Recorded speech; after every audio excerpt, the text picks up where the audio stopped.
Hello everyone. तो आज हमें निदान स्थान का दूसरा अध्याय पढ़ना है, रक्त पित्त निदानम। ठीक है, तो निदान स्थान में 8 व्याधियां बता रखी हैं। ज्वर, रक्तपित्त, गुल्म, प्रमेह, इनके सीक्वेंस भी याद करने हैं आपको। ठीक है, कुष्ठ, राजयक्ष्मा, उन्माद और अपस्मार। ठीक है, तो ये लाइन से याद होनी चाहिए कौन कौन सी व्याधियां निदान स्थान में बताई गई हैं, जिनमें से दूसरी है रक्तपित्त। ठीक है, तो आज हमें रक्तपित्त के बारे में देखना है। रक्तपित्त में इंपॉर्टेंट चीज है कि रक्तपित्त के भेद कितने होते हैं और रक्तपित्त की गति कितनी है। तो ये याद रखना है कि रक्तपित्त के भेद अगर पूछा जाए तो 3, और रक्तपित्त की गति या मार्ग बोला जाता है तो रक्तपित्त की गति 2 होती है। ठीक है, अभी देखेंगे क्या होती है। तीसरी इंपॉर्टेंट चीज कि रक्तपित्त में कौन सा पित्त दूषित होता है, तो ऑलवेज एंड ऑलवेज रंजक पित्त। ठीक है, कौन से पित्त का इन्वॉल्वमेंट होता है अगर पूछा जाए, वैसे तो रक्त पित्त जनरलाइज पित्त बोल दिया, लेकिन उसमें से भी अगर स्पेसिफिक पूछे तो दैट इज रंजक पित्त। ठीक है, तो अब देखो यहाँ पर थोड़ा सा विमर्श में देखते हैं। प्रथम अध्याय में रोगों में प्रधान होने के कारण ज्वर का वर्णन किया गया, उसके बाद रक्तपित्त का ही वर्णन क्यों किया गया? इसका उत्तर यही है कि ज्वर के बाद रक्तपित्त होता है। ज्वर संताप रक्तपित्तम उदीर्यते। ठीक है, ज्वर के बाद रक्तपित्त उत्पन्न होता है, इसी कारण रक्तपित्त का वर्णन सेकंड में आया है। फिर देखो इसकी निरुक्ति बता रहे हैं, पित्तम यथा भूतम लोहित पित्तमिति संज्ञा लभते। जिस प्रकार दूषित पित्त को रक्तपित्त इस नाम से कहा जाता है, उसकी व्याख्या की जाती है। ठीक है, तो पित्त अगर रक्त को दूषित करता है, ठीक है, ये पूछा जाता है कौन किसको दूषित करता है, तो पित्त रक्त को दूषित करता है, इस वजह से इसे लोहित पित्त, लोहित मीन्स रक्त होता है, या रक्त पित्त संज्ञा दी जाती है। फिर आते हैं इसके निदान।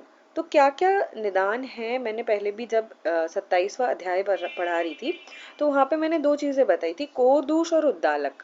ठीक है, कोद्दालक और कोरदूष, ये इंपॉर्टेंट है। क्यों इंपॉर्टेंट है ये पता चलेगा आपको, अभी आगे पढ़ोगे। तो ये दोनों तो मार्क करने ही करने हैं। फिर देखो यहाँ पर आता है एक और निदान, गंडीर। दिख रहा है यहाँ पे कहीं पे? देखो गंडीर। ठीक है, ये मार्क करना, ये इंपॉर्टेंट है। कुलत्थ। ठीक है, कुलत्थ के बारे में हम पढ़ते भी हैं। और उष्ण अभितप्तो व अतिमात्रम अतिवेलम व अयम पयः पीवती। ठीक, तो ये देखते हैं क्या क्या चीजें। जब मनुष्य यवक, उद्दालक, कोदो जिसे कहा जाता है, कोदो प्रधान अन्न को और अधिक गर्म एवं तीक्ष्ण दूसरे अन्न समूह सेम, उड़द, कुल्थी की दाल, छार एक में मिलाकर खाता है, दही, दही का पानी, ये सब पित्त को दूषित करते हैं ना। मट्ठा, कटवर, खट्टी कांजी के साथ भोजन करता है, सूकर, भैंस, भेड़, मछली और गौ का मांस, खली, आलू और सूखा शाक के साथ मूली, सरसों, लहसुन, इन सब का सेवन करता है। अब देखो आगे चलते हैं, ये देखो इन सब चीजों का सेवन करता है। फिर सुरा, सौवी, जितने भी मद्य होते हैं, तो शोधक, मैरे, मेदक, मधुलक, शुक्त, सिरका, बड़ी बेर, खट्टी बेर आदि को भोजन के बाद अनुपान के रूप में खाता है। विशेषकर चावल के आटे से बनी हुई वस्तु को खाकर ऊपर से सुरा आदि का अनुपान करता है। या गर्मी से पीड़ित होकर, देखो उष्ण अभी तब तो लिखा था, गर्मी से पीड़ित होकर सहसा बार बार अधिक मात्रा में क्या करता है, पयः पिबती, दूध पीता है। या रोहिणी का शाक, ठीक है, इंपॉर्टेंट है, रोहिणी का शाक दूध के साथ खाता है। सरसों के तिल और छार के साथ बनाया हुआ जंगली कपोत का मांस, कुल्थी, खली, जामुन और बड़हर से पकाया हुआ बेर के समान गर्मी से पीड़ित व्यक्ति क्या करता है, दूध अधिक पीता है। तो वही चीज उष्ण अभितप्तो पयः पिबती। ठीक है, कुल्थी, खली, जामुन और बड़हर से पकाया हुआ बेर के साथ गर्मी से पीड़ित व्यक्ति दूध अधिक पीता है। उस व्यक्ति के इस प्रकार आचरण करने पर पित्त प्रकोपित हो जाता है, साथ ही क्या करता है, साथ ही रक्त भी अपनी उचित मात्रा से अधिक हो जाता है। शरीर में रक्त अधिक मात्रा में हो जाने पर कुपित हुआ पित्त सारे शरीर में फैलकर यकृत और प्लीहा से उत्पन्न होने वाले रक्त को बहाने वाले स्रोतों, जो रक्त को प्रवाह करने से भारी हो गए हैं, जिनके मुख को प्राप्त कर रोक देता है, वही पित्त रक्त को दूषित कर देता है। तो यहाँ पे इसके निदान और संप्राप्ति दोनों बता दिया। अब देखो यहाँ पर जो मैंने 2 चीजें बताई थी, एक कोरदूष, दूसरा गंडीर। ठीक है, कोरदूष और गंडीर अगर हम आप लोग चिकित्सा स्थान पढ़ोगे तो यहाँ पर तो इसके निदान बता दिए। निदान स्थान में जब चिकित्सा स्थान में पढ़ते हैं तो पथ्य में भी कोरदूष और गंडीर आता है। तो यहाँ पर नोट कर लो कि कोरदूष एंड गंडीर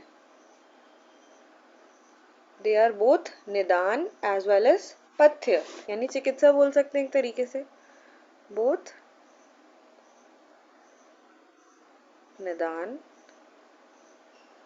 एंड चिकित्सा ब्रैकेट में पथ्य।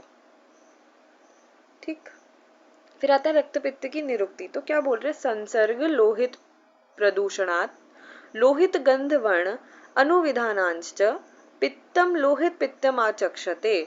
तो ये सभी को याद होनी चाहिए। ठीक है, ये डेफिनेशन है, रक्त पित्त की निरुक्ति है। क्या बोल रहे हैं कि उस पित्त को संसर्ग के कारण, रक्त को दूषित करने के कारण, रक्त के साथ गंध और वर्ण को धारण करने के कारण रक्तपित्त कहा जाता है। तो संसर्ग लोहित प्रदूषणा लोहित गंधवर्ण अनुविधानाश्च पित्तम लोहित पित्तम इत्याचक्षते।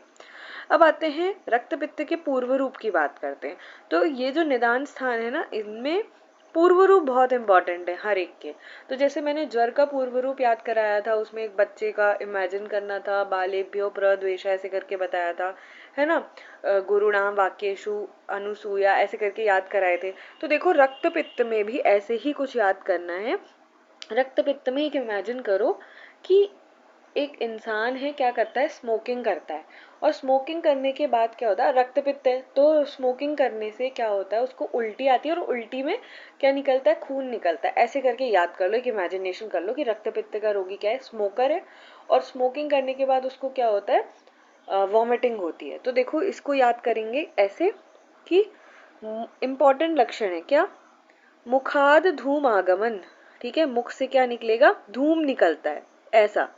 ठीक है, मुख से धूम की तरह वाष्प निकलना, ये इसका एक पूर्व रूप है, ये याद रखना है, इंपॉर्टेंट। और क्या करता है, उल्टी करता है, तो छर्दिस्तस्य।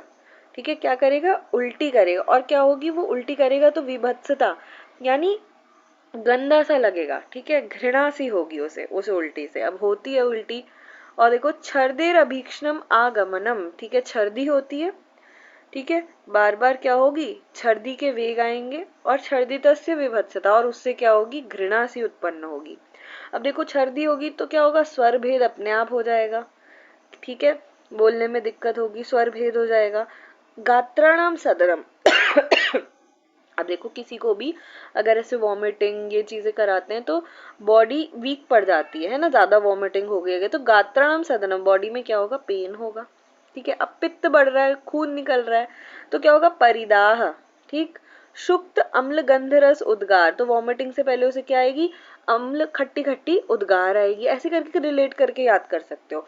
अगला क्या है, लोह लोहित मत्स्य गंधित्वम। ठीक है, उससे कैसी गंध आ रही है, मछली की।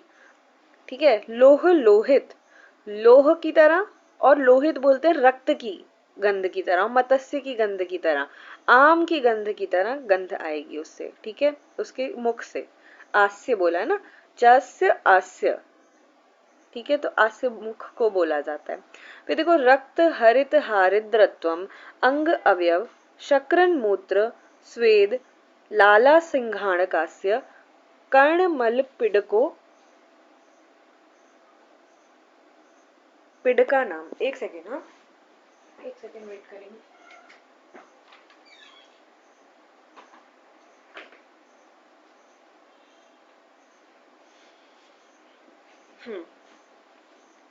तो देखो क्या क्या थे रक्त पित्त के पूर्व रूप। ये रक्त पित्त के पूर्व रूप होते हैं जैसे भोजन की इच्छा का ना होना, अन्न अभिलाषा, श है, भोजन के बाद गले में दाह पड़ना। ठीक है, भुक्तस्य विदाह। तो देखो पित्त के लक्षण है ना, भोजन के बाद पक्वावस्था में खट्टी शुक्त की तरह गंध और रस वाली डकार, वमन का वेग बार बार आना, वमन का घृणित होना, स्वर भेद, अंगों में शिथिलता, दाह, मुख से धूम की तरह वाष्प निकलना, ये इंपॉर्टेंट है। तो स्मोकिंग से याद रखना कि क्या हो रहा है, मुख से धूम धूम निकल रहा है, और उसके बाद क्या करता है, पर्सन उल्टी करता है। तो छर्दिष्ट अभीक्षणम और मुख धूम आगमन, ये दो इंपॉर्टेंट पूर्व रूप हैं। मुख से लोह, रक्त, मछली और आम की गंध की तरह गंध निकलना, शरीर के विभिन्न अंग, मल मूत्र स्वेद लार श्रृंगाणक, मुख एवं कान का मल, नेत्रमल और पिडकाओं का रक्त हरा और पीला हो जाना, अंगों में वेदना, बार बार स्वप्न में लाल नीला पीला श्याम वर्ण के तेजस्वी प्रकाश वाले वस्तु को देखना, ये सब रक्तपित्त रोग के पूर्व रूप हैं। ठीक है, तो हमने यहाँ पर रक्त पित्त के पूर्व रूप की बात कर ली। अब आते हैं रक्त पित्त के उपद्रव। ठीक है, अगर रक्त पित्त हमने टाइम से ट्रीट नहीं किया तो क्या क्या इसके कॉम्प्लिकेशंस हो सकते हैं। तो उपद्रवास्तु खलु दौर्बल्य, अरोचक, अविपाक, श्वास कास ज्वर, अतिसार, शोफ, शोष, पांडु रोग, स्वर भेदश्च। तो देखो यहाँ पे इंपॉर्टेंट है कि स्वर भेद इसके पूर्व रूप में भी आया है और इसके कॉम्प्लिकेशन में भी आया है। तो इस तरीके से टोटल 11 पूर्व रूप हो जाते हैं। ऐसे हमने पढ़े थे संशोधन के उपद्रव, राइट। तो संशोधन के उपद्रव आचार्य चरक ने कुल 10 उपद्रव का वर्णन किया था। वहां पे हमने चरक सूत्र 15 में पढ़ा था। ऐसे ही यहाँ पे रक्त पित्त के उपद्रव आते हैं, तो यहाँ पे रक्त पित्त के उपद्रव 11 बता रखे हैं। उपद्रवास्तु खलु अरोचक, अविपाक। तो देखो अरोचक अविपाक एक साथ याद कर लो, दौर्बल्य, अरोचक, अविपाक, श्वास कास ज्वर एक साथ याद कर लो। ठीक है, अतिसार अलग से याद कर लो, शोफ और शोष एक साथ याद रख लो, और पांडु रोग और स्वरभेद एक साथ याद रख लो। ठीक है, तो रक्त पित्त के उपद्रव टोटल 11 होते हैं। फिर देखो अब यहाँ पर बात कर रहे हैं कि रक्त पित्त के मार्ग कितने हैं। तो मैंने स्टार्टिंग में ही बताया कि रक्त पित्त के भेद कितने हैं, 3। रक्त पित्त की गति या मार्ग कितने हैं, 2 हैं। ठीक है, तो ऊपर ही लिख रहा है मार्गो पुनरस्य द्वौ ऊर्ध्व अधश्च। ठीक है, तो रक्त पित्त के क्या हैं, 2 मार्ग हैं। मार्गो पुनरस्य द्वौ ऊर्ध्व च अधश्च। एक क्या है, ऊर्ध्व मार्ग है ऊपर की ओर, दूसरा क्या है, नीचे की ओर है। ठीक है, तद बहुश्लेष्मणि शरीरे श्लेष्म संसर्गाद ऊर्ध्वम प्रतिपद्यमानम। ठीक है, तो क्या बता दिया है यहाँ पे कि जो अगर पित्त किससे संयोग करेगा, कफ से, और दूषित होगा तो इसका मार्ग कहाँ होगा, ऊर्ध्व की ओर होगा। ठीक है, कहाँ कहाँ से निकल सकता है, कर्ण से, नासिका से, नेत्र से, आस्य एभ्य यानी मुख से निकल सकता है। प्रच्यवते बहुवाते तु शरीरे वात संसर्गाद अधः। अगर पित्त का संसर्ग किससे होगा, वात से होगा, तो वायु की गति क्या होती है, अधोगति होती है। तो कहाँ से निकलेगा रक्त, अधो मार्ग से निकलेगा। प्रतिपद्यमानम किसके साथ निकल सकता है, मूत्र के साथ, पुरीष के साथ, मार्गाभ्याम प्रच्यवते। ठीक है, तो इन जगहों से निकल सकता है। अब दूसरी कंडीशन, तीसरी कंडीशन, बहुश्लेष्म वाते तु शरीरे श्लेष्म वात संसर्गाद्वपि मार्गो प्रतिपद्यते। तो यहाँ पे क्या बोल रहा है देखो, अधिक कफ और वात प्रधान शरीर में कफ वात के संसर्ग से ऊपर व नीचे दोनों मार्ग में वह पहुंचता है। ठीक है, मार्ग वैसे 2 ही हैं, लेकिन अगर वात और कफ दोनों की प्रधानता है तो क्या कहाँ से निकलेगा, दोनों मार्गों से निकलता है। तो मार्गो, ठीक है, प्रतिपद्यमानम सर्वेभ्य एव यथोक्तेभ्य खेभ्य प्रच्यवते शरीरस्य। दोनों मार्गों में पहुंचकर वो शरीर के कहे हुए सभी छिद्रों से निकल जाता है। इसे और क्या बोला जाता है, इसे आंतिकी गति भी बोला जाता है। ठीक है, आंतिकी गति बोला जाता है।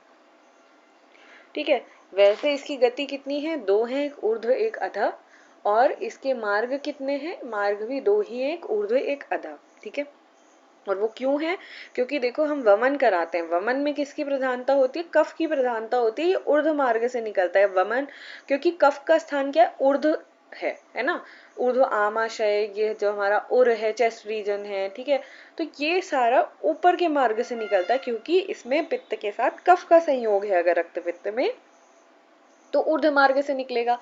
और वायु की दिशा क्या होती है, अधो होती है, पक्वाशय भी क्या है, वात का स्थान है। तो जब पित्त का संयोग वात के साथ होगा तो इसकी गति कैसी होगी, अधोगति होगी। राइट, आगे चलते हैं। अब देखो साध्य साध्यता की बात करते हैं। तो तत्र यद ऊर्ध्व भागम तत्साध्यम। तो क्या बोल रहा है, जो कहां से निकल रहा है, ऊर्ध्व भाग से, वो क्या होगा, साध्य होगा। तो ऊर्ध्व भाग में किसका रोल होगा, पित्त प्लस कफ का रोल होगा। ठीक है, विरेचन उपक्रमणीयत्वात् औषधत्वात्। तो हाँ, यहाँ पे देखो एक चीज और रह गई, जैसे हमने स्टार्टिंग में ही देखा था, 3 चीजें इंपॉर्टेंट है, ऐसी एक और चीज इंपॉर्टेंट है कि रक्त पित्त की चिकित्सा प्रतिमार्ग हरणम रक्तपित्तम विधीयते। रक्तपित्तम विधीयते।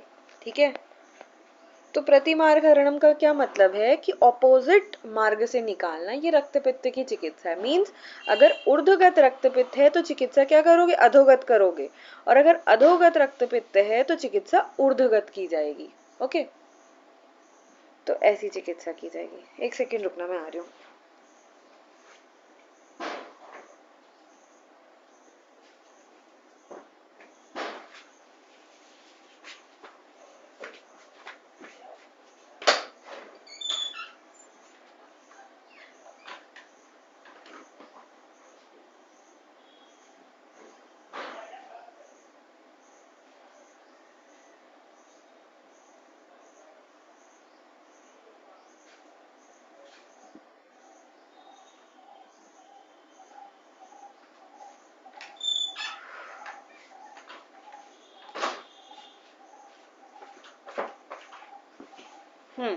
तो हम बात कर रहे थे प्रतिमार्ग हरण चिकित्सा, राइट।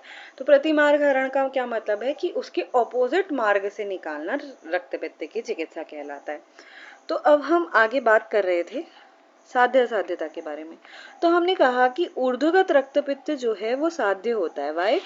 क्योंकि विरेचन उपक्रमण से इसकी चिकित्सा क्या होगी, अब ऊर्ध्वगत है तो ऊपर के अगर रक्तपित्त हो रहा है, इसको निकालने के लिए प्रतिमार्ग चिकित्सा, तो ऑपोजिट मार्ग से निकालेंगे, इसकी चिकित्सा क्या होगी, विरेचन होगी।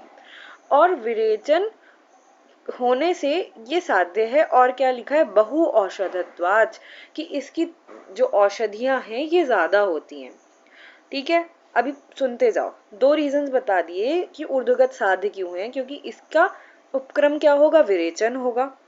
दूसरा, इसकी क्या है, औषधि बहुत ज्यादा है चिकित्सा की। ठीक है, यद अधोभागम तद याप्यम, और जो अधोभाग से निकलने वाला है, मींस अधोभाग में किसकी प्रधानता होगी, पित्त के साथ वात की प्रधानता होगी, तद याप्यम, वो क्या है, याप्य कहलाता है। क्यों, क्योंकि वमन उपक्रमण, ठीक है, उसका उपक्रम क्या है, वमन है, और इसकी क्या है, अल्प औषधत्वाच, और इसकी औषधियां क्या है, इसकी औषधियां कम है।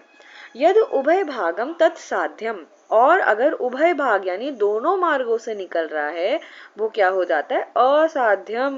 ठीक है, सभी जगह से अगर ब्लड निकलेगा तो वो क्या हो जाएगा, असाध्य हो जाएगा। वमन विरेचन योगित्वाद औषधन।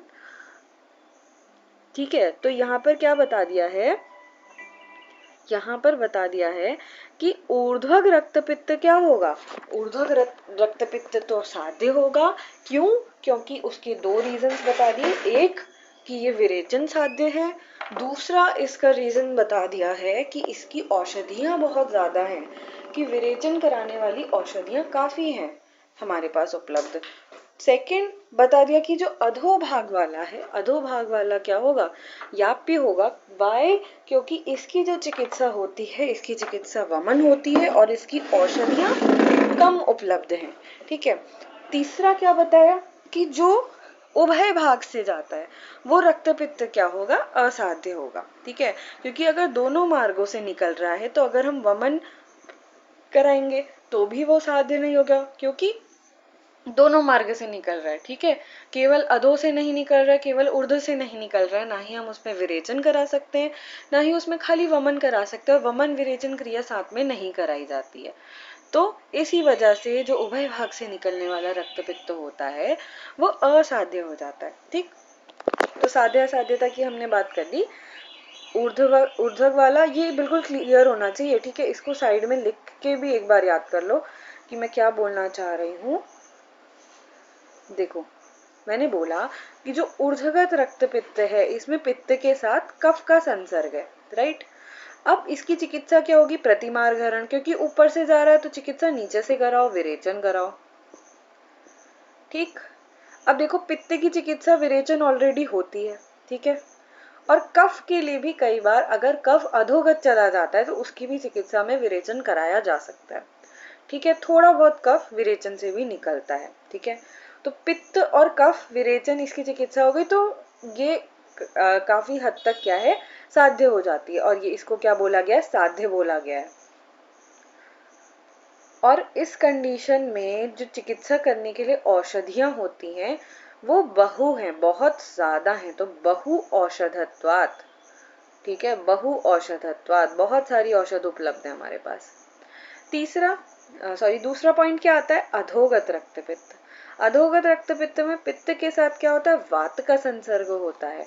अब वात, अब इसमें क्या कराते हैं, प्रतिमार्गहरण चिकित्सा, तो वमन। अब देखो, ना ही पित्त की चिकित्सा वमन होती है, ना ही वात की चिकित्सा वमन होती है, तो इसको क्या बोला गया, इसको याप्य बोला गया है। और वात और पित्त को शांत करने वाली वामक औषधियां ये अल्प हैं, ठीक है, अल्प औषधत्वात्, इसीलिए ये याप्य है, ठीक है, डिफिकल्ट टू ट्रीट है औषध। तीसरा पॉइंट क्या बताया, अगर दोनों मार्ग से प्रवृत्ति हो रही है, ऊर्ध्व अधः, यानी पित्त के साथ क्या है, कफ भी है और वात भी है, तो क्या होगा, तो इसकी चिकित्सा पॉसिबल नहीं है, ये क्या हो जाएगा, असाध्य हो जाएगा। ठीक है, इतनी बात क्लियर है सभी को, ठीक है, दोबारा एक बार और सुनना तो और क्लियर हो जाएगा कि क्या बोलना चाह रहे हैं यहाँ पे। ठीक है, एक और चीज आती है, जब हम षड विरेचन शताश्रुति अध्याय पढ़ते हैं तो उसमें योग आते हैं, तो उसमें टोटल 500 महाकषाय बताए गए हैं। ठीक है, इनमें भी डिवीजन होता है 355 और 245। ठीक है, ऐसा हम पढ़ते आ रहे हैं। तो 355 आते हैं वमन के और 245 आते हैं विरेचन के। ठीक है, याद आ रहा है सभी को, आना चाहिए याद, देख लेना दोबारा। जो वमन के योग है वो 355 है और विरेचन के योग 245 है। अब जो वमन है, अब ऐसे अगर देखा जाए तो ये तो बहु औषध है, लेकिन हमने ऊपर क्या पढ़ा, विरेचन बहु औषध बोल रहा है यहाँ पे। ठीक है, तो थोड़ा सा कंफ्यूजन बैठता है कि यहाँ पर तो 355 योग बता दिए, तो इसको बहु औषधत्वात् वमन को होना चाहिए। बट यहाँ पर कंडीशन देखो, यहाँ पर हम विरेचन यूज कर रहे हैं कफ को निकालने के लिए, एंड वमन यूज कर रहे हैं, जनरली वमन यूज किया जाता है कफ को निकालने के लिए, लेकिन यहाँ पर वात और पित्त के लिए यूज कर रहे हैं। तो इस पर्टिकुलर कंडीशन के लिए औषधि कम है। ठीक है, वैसे तो वमन के बहुत सारे योग हैं, 355 योग हैं, बट इन दिस कंडीशन यहाँ पर फिट बैठने के लिए वो औषधियां कम है, इसलिए अल्प औषध बोला है।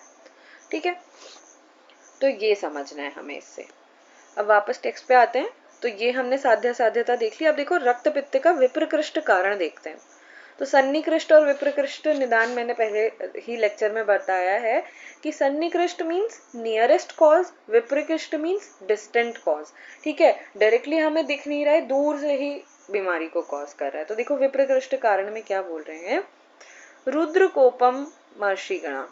तो क्या बोल रहा है, रक्त पित्त का प्रकोप तो प्राचीन काल में दक्ष प्रजापति के यज्ञ नष्ट होने पर रुद्र के कोप और अमर्ष रूपी अग्नि से संतप्त शरीर और प्राण वाले प्राणियों के ज्वर के बाद हुआ। ठीक है, तो रुद्र कोप से क्या हुआ था, ज्वर उत्पन्न हुआ था, हमें पता है, और उसके बाद ही रक्तपित्त उत्पन्न हुआ है। ये इसका विप्रकृष्ट कारण, हमें डायरेक्ट दिखता नहीं है ये कारण, तो इसलिए इसको क्या बोला जाता है, विप्रकृष्ट निदान बोला जाता है।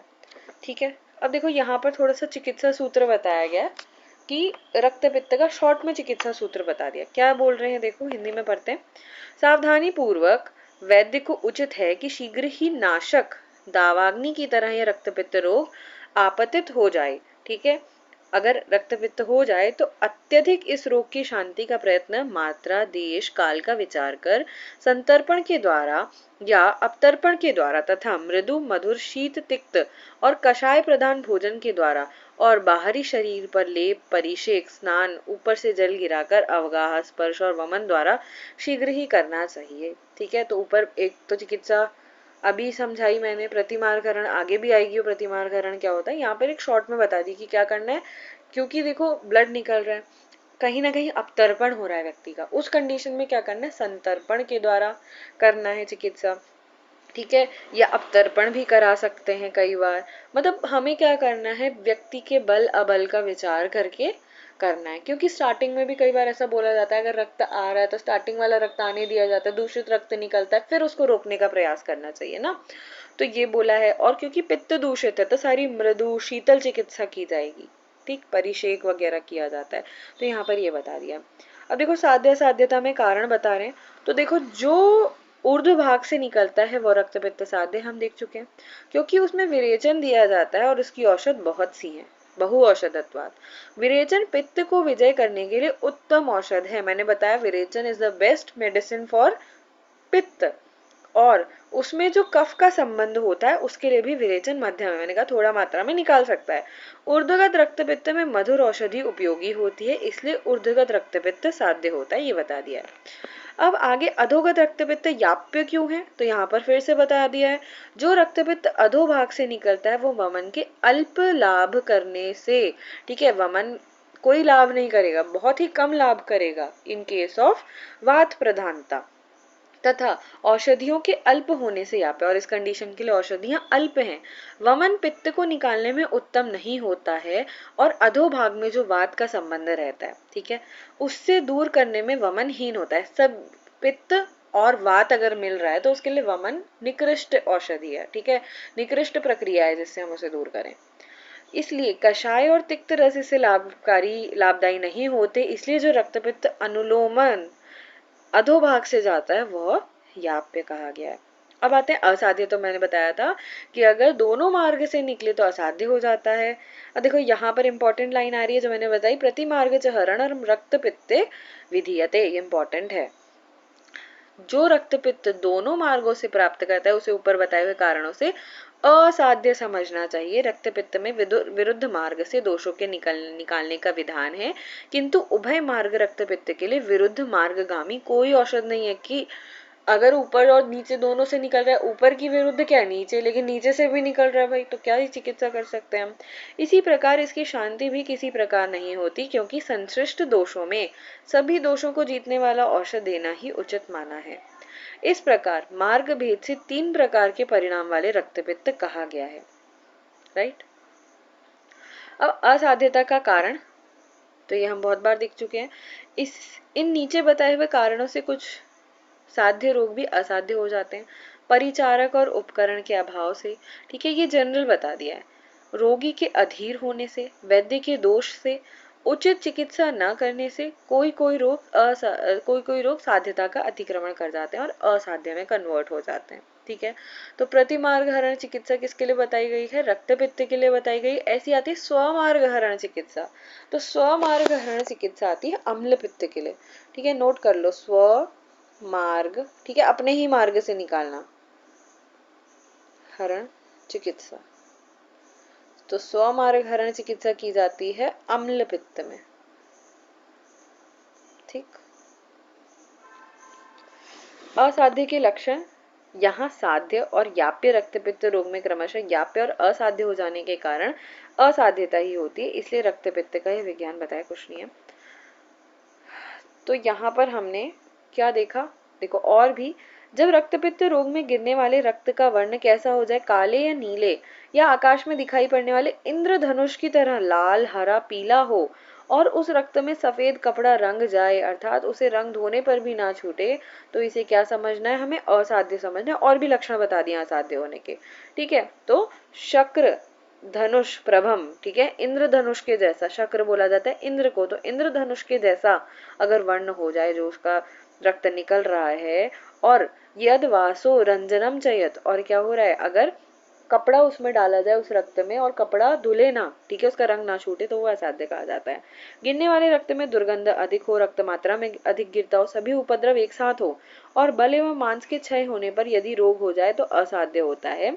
जिस रक्तपित्त रोग में पीड़ित सभी मनुष्य सभी दिखाई देने वाली वस्तुओं को, आकाश को रक्त वर्ण का देखता है, तो वह भी रक्तपित्त असाध्य होता है। ऐसे असाध्य रक्तपित्त के रोगी को त्याग देना चाहिए। याप्य रक्तपित्त के रोगी को पथ्य आहार विहार की सुविधा प्रदान कर यत्न से रोग का यापन करना चाहिए और साध्य रक्तपित्त की चिकित्सा सावधान होकर सिद्ध अनुभूत औषधों से करनी चाहिए, ठीक है। तो यहाँ पर ये बता दिया असाध्य कौन कौन सा हो सकता है। अब आगे देखते हैं, तो यहाँ पे अध्याय का उपसंहार बता दिया कि निदान स्थान में अध्यायों में मोह, रजोगुण, रूप, दोष, लोभ, मान, मद, स्पृहा से रहित पुनर्वसु ने, तो ये पुनर्वसु के पर्याय वो बता दिए गए एडजेक्टिव्स, ठीक है, पर्याय नहीं एडजेक्टिव्स बोलेंगे, विशेषण रक्त पित्त रोग के कारण, नामकरण के कारण, हेतुओं के साथ पूर्व रूप, उपद्रव, मार्ग, दोषों का संबंध और इनकी साध्य साध्यता यहाँ पर बताई गई है। देखो, वीत, मोह, रजो, दोष, लोभ, मान, मद, स्पृह, इनसे रहित, वीत बोला है ना, इनसे रहित, ये किसके लिए आया, ये एडजेक्टिव आया है आत्रेय पुनर्वसु के लिए बोला गया है। ठीक है, आत्रेय पुनर्वसु के लिए बोला गया है। तो ये हमारा सेकंड चैप्टर कंप्लीट होता है। आगे की जो पीडीएफ्स हैं वो सेंड कर दीजिएगा। Thank you.